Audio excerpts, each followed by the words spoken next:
সকলোকে নমস্কাৰ। আজি আমি শিকিম এডিটিভ ইনভাৰ্স আৰু মাল্টিপ্লিকেটিভ ইনভাৰ্স।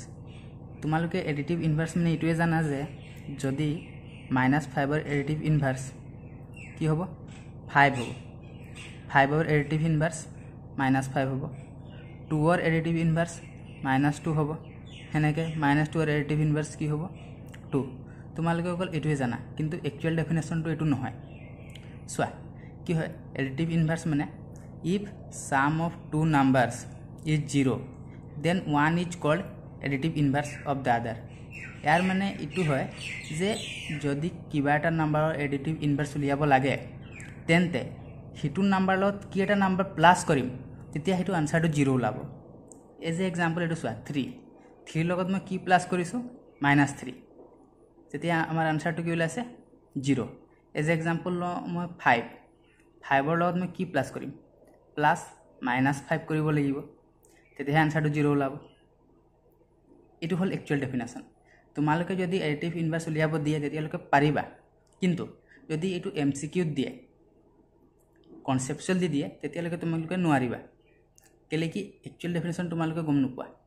একচুৱেল ডেফিনেশ্যন এটো হয়, ঠিক আছে। এতিয়া আমি চাও multiplicative inverse. If multiplication of two number is 1 then one is called the multiplicative inverse of the other। यार माने सोआ तुम्हारे मल्टिप्लिकेटिव इनभार्स माने की जाना, जदि 7 दिया आसे यार की होबो मल्टिप्लिकेटिव इनभार्स इटुए होबो जे उल्टा करि दिया 1/7। 5 ৰ কি होबो 1/5, हेनेको 1/2 की होबो 2 होबो, किंतु यार रियल डेफिनेशन इटु হয় if multiplication of two number is 1 then one is called the multiplicative inverse of other।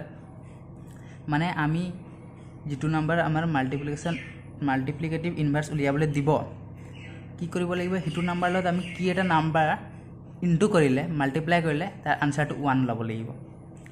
As a example 7 ৰ লগত কি ইনটু কৰিব লাগিব 1/7 মাল্টিপ্লাই কৰিলে 1 ওলাব। হেনেকে 5 ৰ লগত কি ইনটু কৰিব লাগিব 1/5, তেতিয়া আনসাৰটো কি ওলাব 1 ওলাব লাগিব। 2 ৰ লগত 1/2 কৰিব লাগিব, तेतिया आन्सरটো এটো ক্যান্সেল হ'ব, आन्सरটো 1 ওলাব।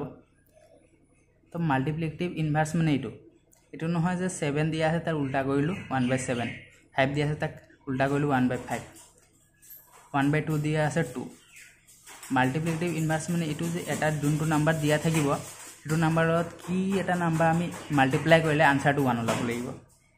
এক যে এটো যদি তোমালোকৰ এমসিকিউ আহে তেতিয়া হলে তোমালোকে এটো কৰিব নোৱাৰিবা।